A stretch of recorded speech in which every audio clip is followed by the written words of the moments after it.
Hello, welcome to the ministry. Today I promised to talk about an archaic post, the soul's awakening. And how much we forget once we learn. Once we learnt it, we forget it. We don't think about it anymore because we know it. So we often, and it becomes automatic. So example, intent. We learnt all about intent. And archaic research put it into perspective. Intent, the universe is giving. It doesn't matter that you fuck up on the way. You'll still get there because the universe is giving. So, and they're saying the thought and the belief, the intent and being proactive, they are things that we already know. So, and it's all about standing in your own power. And I can't say that enough. So thoughts are from within the connection with source. Your soul, spirit, the things outside of the construct. So, and he talks about controlling the construct. We already know how to. It's just being proactive daily. So that's where attitude and faith comes into it. The beauty within is the beauty without. Your life and how you live it is the ritual. I love his stuff. Most of it, some of it's a bit intense for me, but and the other thing I went through, I was going down the Jesus rabbit hole. Oh, I just can't do the religion. No, we have to just have faith in ourselves, and I think that is what this ministry is going to be about. Because religion just seems to be another rabbit hole, and there's so much stuff at the moment coming out. You honestly don't know what to believe. So Jesus believed in accessing the divine realm directly. Well, so does this ministry. The mind is the medium. Individual awareness merges with universal awareness.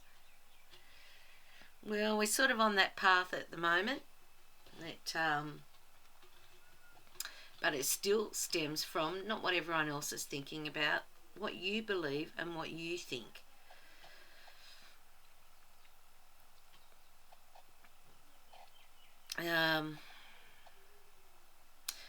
So Jesus didn't believe in Christianity. That's not what he taught. He wasn't into the church and all that sort of thing. And they say over 90% of Christian literature was destroyed. So how much shit is out there? There's so much stuff out there, and if we're getting 10% of what religion really was, there must be a hell of a lot of shit, because there's a lot of stuff on the internet. So I'm just not going to take you down that rabbit hole anymore. If I pick up bits and pieces that align with what this ministry is about, then I'll mention it. But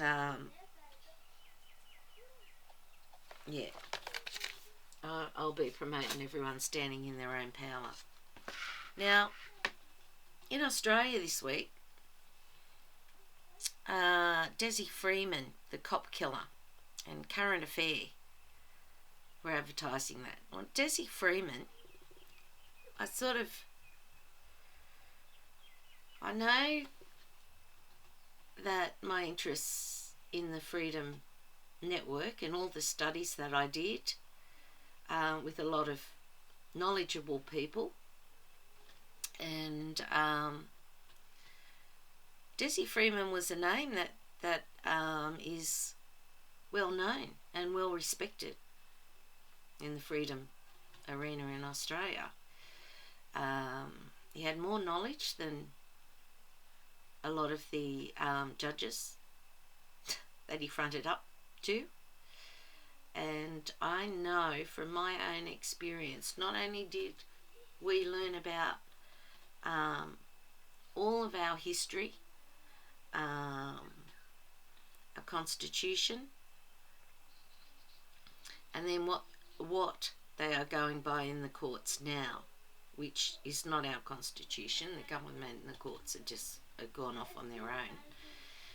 And a lot of the findings that the judges do, they do this big hours in court and then walk out the back and come back 20 minutes later with the findings. I mean, how can that be possible unless it's pre-written? And time and again, you know, we have pounded, Australian citizens have pounded the courts with the Constitution and everything else, and they are not listening. So then you have to go down maritime law and all that, and the legislation and what they're going by. So you have to learn a whole different system again to our constitutional system. And these people are really knowledgeable, and Dezi was one of the most knowledgeable. He's very well respected. So what happened was very similar to what happened in Queensland last year. They're saying that there's something like 10 cops went to his house. There was 2 that got killed. Apparently all the other cops were standing back for support. There was is it an AK-47? One of those big automatic guns involved? Like, we don't even have those in Australia. We've got gun laws. So I don't know what the truth is there. I really don't know what the truth is there. Ali Langdon is covering that on Current Affair, and she went with the sovereign citizen play, and of course we've got all the Australians standing up at all the marches that went off this weekend gone, and a lot of Australians still went. But the media last year, the fear, the sovereign citizen thing, I mean, we all know that sovereign and citizen just don't go together. I mean, 2 completely different things, so there's no such thing as a sovereign citizen. You know, we've been made to be citizens, which we are, but we all feel as if we are sovereign. We are sovereign to ourselves, we're sovereign to the land. Our constitution says that we have the power and that the governments are meant to work for us. We have one of the strongest constitutions in the world, but there has just been so much interference and so much confusion and separatism. It's you know, it's very confusing for people out there. But I just want to say, Ali Langdon going on with the sovereign citizen crap. Ali Langdon was involved when it came to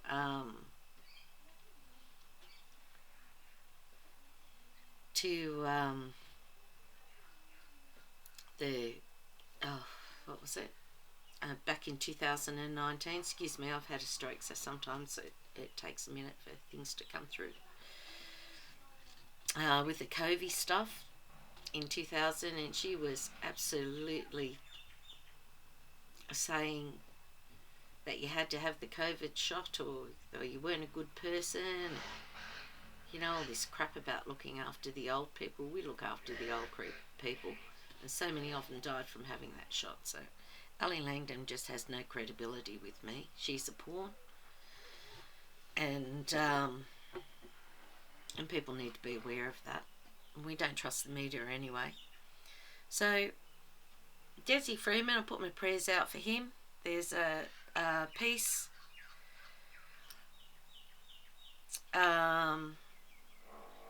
in the Facebook page, Maryborough and Goldfields community group, where people are just saying they can't stand by and listen to what's going on. Dezi, as a community member, was an upstanding citizen. He went to church. He was involved in the church. He just wanted to homeschool his kids and do his own thing. But with all the rules and regulations, well, he decided to fight them, didn't he? And they've just come down very hard on him, and this has been going on throughout Australia. So unfortunately, the 2 cops that were killed, Dezi being chased, you've just got to understand and look above things, that those 2 cops were killed. They were sacrificial lambs, the same as Dezi, with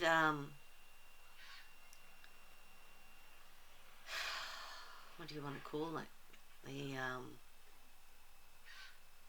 elites, whatever, with all the things they want to put into play. They will sacrifice whoever. They don't care.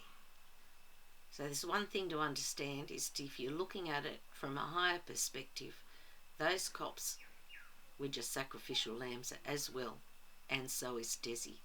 And we need to come together, and I'm glad that so many Australians came out this weekend and went to the march and celebrated being Australian.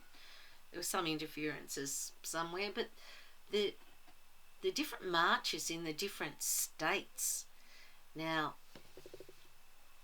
everywhere else, it was a bit of a march and a talk and, a gathering. There were cops there, but they weren't intimidating. They were just there. Now, when you look at the Melbourne march and the marches in Victoria, they've all got their radical black gear on, and the armoured vehicles and everything else, and then all the armoured, the normal cops in blue, they were standing there in line, and then all the armoured ones come in front of them, and it's big intimidation tactics. So the people who stand there have just so much courage. I've got PTSD, and I actually I went to a Sydney march and stood between the coppers and the people back in the times of COVID, when it was a bit radical, and it's quite an intimidating thing.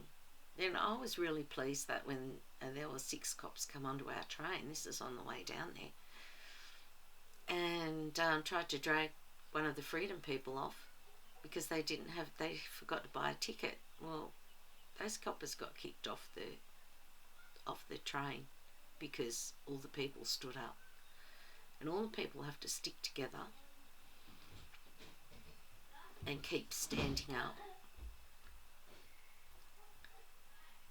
And that you have to find that courage from within yourself.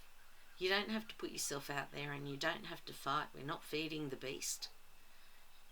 But what is right, and what is wrong is wrong. And I know there's 2 sides to every story, but Australians know that the government is not doing the right thing by us. And this is going on all around the world. So, this is where I think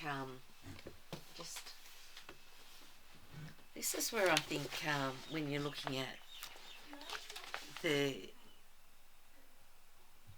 divine consciousness in unity, that we're all coming together. I hope you didn't hear that. That was my granddaughter swearing. Carly, be quiet. Anyway, so I'm hoping that this is where our communal conscious, we are all rising together and doing what needs to be done, and we are overcoming fear. We just can't be fearful anymore. And if we don't all stand and say, no, this is wrong, what's going on, then we're not going to get anywhere. And at the moment, just about, it's very few people that don't have a good understanding of what's going on. Whether they want to get involved or not is a different thing. But you will find that the more people that are involved, the more people are going to jump on the bandwagon. And there's many heroes out there, and I just want to say thank you to them. I was unable to go to the march. I'm having problems with blocked arteries, so until I get those fixed, I can't walk very far at the moment. I think that's about it. I'll get back to you next week. What the marches were about. I wanted to talk about that, about the immigration, because the media put a lot of different spins on it, and then you had your paid people get involved and try and be disruptive. But the marches were about not so much immigration, but the mass immigration that Labor is bringing into the country. And it's all for votes. But here's the thing. They have promised these immigrants that if they join the police force and our armed services, that they will get they'll get citizenship quicker. Now, we don't have a constitution anymore that the government's going by, so these people have absolutely no idea of what we believe and how to assimilate, apart from the neighbours and the people they connect with. They don't have any guides. They don't have any guides at all. They're just paid. They'll be doing what the government tells them to do and think they're doing the right thing. And I just don't think that we're going to get the same reaction of Middle East people that can't. You know, you get to one of those marches, and because most of these people are from the Middle East, they probably don't even speak English. They're going to be told through their ear thing what to do, and there's going to be no connection with the people. At least we still have a connection with the police at the moment, that they are mostly Australian and they're in our communities. But when you're dealing with these new police that these foreign police and representatives,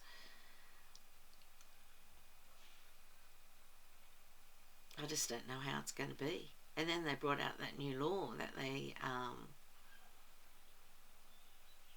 they can't be charged. It's like it's not going any place good. So we have to stand in our own power and what we believe in. We don't have to red pill people. We just have to say if something comes into your domain, if you don't agree with it, say I don't agree with that. That's a load of shit.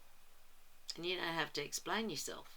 But the more people that don't agree, the more people are going to understand why they don't agree. Okay, well, that's all that I can do at the moment. Just love each other. Accept everyone for how they are, who they are. There's a lot of good people out there.